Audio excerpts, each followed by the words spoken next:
Брзо и ефикасно се одржаа седниците на комисиите во престрет на 46-та редовна седница на Советот на општина Кочани. За работа денеска беа планирани да се одржат 5 комисии, меѓутоа поради немање доволно кворум се одржаа 3, а тоа се Комисијата за комунални работи, планирање и уредување на просторот и заштита на животната средина и природата, Комисијата за култура, образование, спорт и права на децата и Комисијата за земјоделие.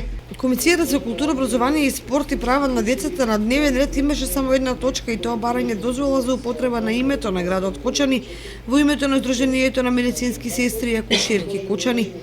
Истата без дискусија беше усвоена и ќе се најде на дневниот ред на седницата на Советот.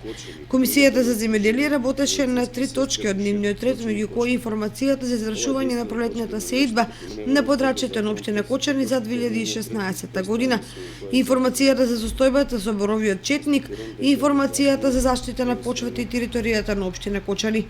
Последните 2 точки не се одржаа поради немање кворум, а редовната седница е закажана за во петок со почеток во 10 часот.